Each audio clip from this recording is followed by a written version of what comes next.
पूरे भारत में अगर भाजपा हार जाती तो कोई बात नहीं, अयोध्या जीती तो पूरा भारत जय श्री राम कहता।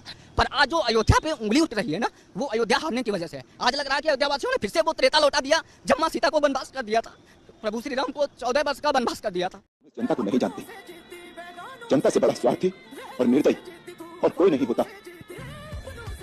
अपने स्वार्थ के लिए वो राजा से उसके रक्त की अंतिम बूंद भी मांग लेती है, परंतु यदि राजा के हित के लिए उसे कुछ त्यागना पड़े तो वो क्षण भर में राजा से मुंह फेर लेती है। लोगों की बातें यदि राजा को सुननी पड़े तो वो न्याय ही नहीं कर सकता। ऐसा राजा तो पागल हो जाएगा। जल रही है चिता, सांसों में है धुआं, फिर भी आसमान में है जगी, भोर होगी क्या कभी यहाँ। एक्चुअली जितना भी हिंदू धर्म डैमेज हो रहा है उसके जिम्मेदार हिंदू ही है। जय सिया राम।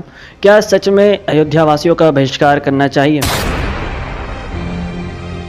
देखिए, जब से इलेक्शंस के रिज़ल्ट आए हैं और यूपी में ही बीजेपी हार गई, जहाँ से कि उन्हें बहुत ज़्यादा उम्मीद थी, तो तब से बीजेपी वाले और ज़्यादातर अंधभक्त ये कह रहे हैं कि अब हमें अयोध्या वासियों का बहिष्कार करना चाहिए, और अनेकों तरह की वो पोस्ट कर रहे हैं, जिस पे उनका कहना ये है कि अब हम अयोध्या तो जाएंगे, वहाँ पर सरयू स्नान के बाद रामलला का दर्शन भी करेंगे, परंतु ना ही वहाँ पर हम कुछ खरीदेंगे, ना ही वहाँ पर रहेंगे, और दर्शन करने के पश्चात वापस से अपने नगर की ओर आ जाएंगे, और इस तरह से हम अयोध्या वासियों का बहिष्कार करेंगे। तो ये कितना सच है इस बात में, आज की वीडियो में वही जानते हैं। मैं कुछ आपके सामने बातें रखूँगा, बाकी आपका विचार है, आपकी विचारधाराएं हैं, आप चाहे अयोध्यावासियों का बहिष्कार करें चाहे ना करें, वो आपका निजी विचार है।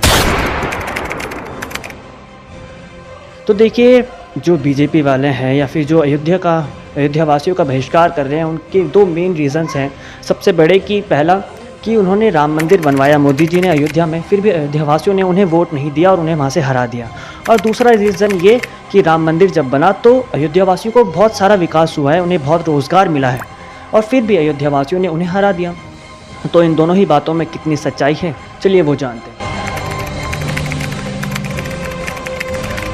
तो देखिए, जब राम मंदिर बना, जो अयोध्या में राम मंदिर बना है राम जी का, तो वहाँ पर जो प्राण प्रतिष्ठा थी वो 22 जनवरी को हुई थी, राइट। अब इसमें बहुत सारी चर्चाएं उस समय भी आपको सुनने को मिलेंगी, आपको बहुत सारी चर्चाएं उसमें भी सुनने को मिली थी, क्योंकि जो राम मंदिर की प्राण प्रतिष्ठा हुई थी वो भी एक तरह से गलत थी। गलत कहने का अर्थ यहाँ पर यह है कि मंदिर पूर्ण रूप से बना नहीं और फिर भी उसमें रामलला की मूर्ति की प्राण प्रतिष्ठा की गई। तो इतनी जल्दी प्राण प्रतिष्ठा करने की क्या आवश्यकता थी? पहला क्वेश्चन तो यही है। अब उन्होंने प्राण प्रतिष्ठा करी, इतनी जल्दी करने की आवश्यकता सिर्फ इसलिए थी ताकि वो जल्दी से राम मंदिर को बनाएं और सभी के सब लोग उनसे खुश होकर के बीजेपी को ही जिताएं, ताकि वो एक तरफा बहुमत से उन्हें जीत मिले। देश की सबसे बड़ी आस्था राम मंदिर है। चुनाव के चलते राम मंदिर जो कि जिसका निर्माण कार्य अधूरा था, हम सबकी आस्था श्री राम से जुड़ी हुई है, उसका निर्माण कार्य अधूरा था, जिसमें चारों शंकराचार्य नहीं पहुंचे थे। उसके बावजूद भी मोदी ने अपने चुनावी फायदे के लिए श्री राम मंदिर का उद्घाटन कर दिया। क्या ये देश के हिंदुओं पर ये चोट नहीं है? वही एक हिंदू है, हम लोग यही समझते हैं। आप अधूरे राम मंदिर का निर्माण करके उसका उद्घाटन कर दिए, इससे बड़ा अच्छा हिंदुओं के साथ। तो इसी पर जो हमारे जगत गुरु, सनातन धर्म में जगत गुरु सबसे ऊंचा पद जिन्हें मिला है वो मिला है शंकराचार्य को। मान्यताओं के मुताबिक शंकराचार्य हिंदू धर्म में सर्वोच्च धर्म गुरु का पद है। हिंदू धर्म में शंकराचार्यों को सम्मान और आस्था की नजर से देखा जाता है। आदि शंकराचार्य को हिंदू धर्म की दार्शनिक व्याख्या के लिए भी जाना जाता रहा है। आदि शंकराचार्य ने हिंदू धर्म के प्रचार प्रसार के लिए 4 मठों की स्थापना की थी। जो 4 शंकराचार्य हैं वो भी राम मंदिर की प्राण प्रतिष्ठा में सम्मिलित नहीं हुए। अब इससे बड़ा और प्रमाण मैं आपको क्या दे सकता हूँ कि राम मंदिर जो बना वो गलत ढंग से बना है, मतलब मंदिर पूर्ण रूप से बना नहीं, फिर भी उसमें प्राण प्रतिष्ठा की जा रही है। इसका विरोध सभी शंकराचार्यों ने किया है, आप वीडियो देख सकते हैं। ज्योतिर्मठ शंकराचार्य अवमुक्तेश्वरानंद सरस्वती ने कहा है, मंदिर अभी पूरा हुआ नहीं है, तो मंदिर पहले पूरा हो जाने दिया जाए, अभी निर्माण कार्य वहाँ पर चल रहा है, ये समय सही नहीं है, और जो कार्य किया जाना है वो नहीं हो सकता, क्योंकि मंदिर अभी अधूरा है। मंदिर पूरा बन जाने के बाद प्रतिष्ठा होना प्रशस्त होता है। ये धर्मशास्त्र की बातें हैं, और हम जिस जगह पर बैठे हैं वहाँ हमारा ये दायित्व बनता है कि अगर धर्म के मामले में कहीं कोई कमी हो रही हो तो हम उसको रेखांकित करें। तो हम निमंत्रित होने पर चले जाना अलग बात है, और वहाँ उपस्थित रहकर अपनी आंखों के सामने अशास्त्रीय विधि होता देखना अलग बात है। हम लोग जवाबदेह होते हैं अपने हिंदू समाज के प्रति। अगर हमारे सामने कोई अविधि हो रही है, शास्त्र विधि की उपेक्षा हो रही है, तो जनता हमसे पूछती है कि आपके रहते हो गया, आप कैसे चुप रह सकते हैं, आपने क्यों नहीं बात उठाई?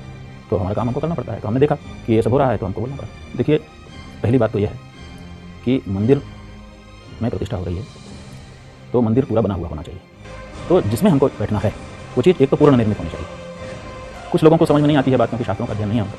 वो कहते हैं कि गर्भगृह तो बन गया है, बाकी भले नहीं बना, वहाँ बैठने लायक जगह तो बनी गई है, लेकिन कोई भी जो विशेष व्यक्ति जब बैठता है और जब कोई सामान्य व्यक्ति तो कहीं भी झाड़ पोछ करके बैठ जाता है, लेकिन विशेष व्यक्ति तो जब उसका आसन पूरी तरह से निर्मित हो गया हो और उसमें जो भी प्रतिष्ठाएं करनी है वो कर दी गई हों, विन्यास कर दिए गए हों, तभी वो विराजमान होता है। तो ऐसी स्थिति में भगवान श्री राम को विराजमान होना है, मंदिर अभी बना नहीं है। और अधिकतर लोग समझते नहीं, वो जानते हैं कि मूर्ति में प्राण प्रतिष्ठा होनी है। नहीं, ये धर्मशास्त्र नहीं है, मंदिर में प्राण प्रतिष्ठा होनी है। तो जो मंदिर होता है वो भगवान का शरीर होता है, और जो उसके अंदर मूर्ति होती है वो तो आत्मा होती है, प्राण होता है। तो मंदिर में प्रतिष्ठा होनी है, मंदिर ही भगवान का शरीर है। अब मंदिर अभी बना ही नहीं, पूरा शरीर निर्मित ही नहीं हुआ, और आप उसमें अगर प्राण डाल देंगे और उसका व्यवहार भी करने लग जाएंगे तो ये कैसे होगा। गर्भ में बालक आता है तो गर्भगृह क्या है, गर्भाशय, हमारी माता का जो गर्भाशय है वो गर्भगृह है। तो गर्भ में गया, लेकिन वो पब्लिक के लिए नहीं हो सकता। अभी गर्भ में बालक आ गया, लेकिन जब तक उसके अंग प्रत्यंग पूरे तैयार नहीं हो जाएंगे तब तक वो संसार में नहीं आ सकता है। तो ऐसे ही मंदिर की प्रतिष्ठा, जलाशय की प्रतिष्ठा, इसके भी मुहूर्त हैं।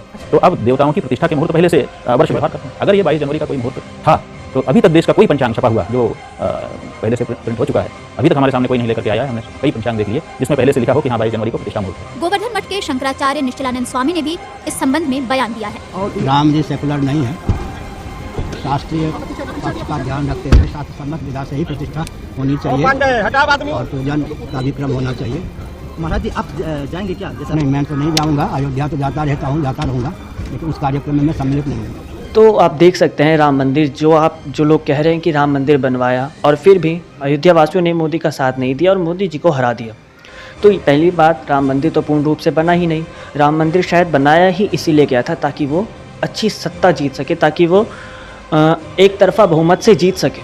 क्योंकि अगर राम मंदिर बन गया और जल्दी से उसकी प्राण प्रतिष्ठा हो गई तो सबके सब लोग बीजेपी का ही गुणगान गाते रहेंगे, जो कि हो रहा है। अगर सच में बीजेपी वालों ने राम मंदिर इसलिए बनाया कि वो एक आस्था का विषय है, तो इसमें अब जो बीजेपी के समर्थक हैं वो ऐसा क्यों कह रहे हैं कि राम मंदिर बनाने के बावजूद भी अयोध्या वासियों ने उन्हें हरा दिया। इसमें ये वाली बात लाने की आवश्यकता ही क्या है।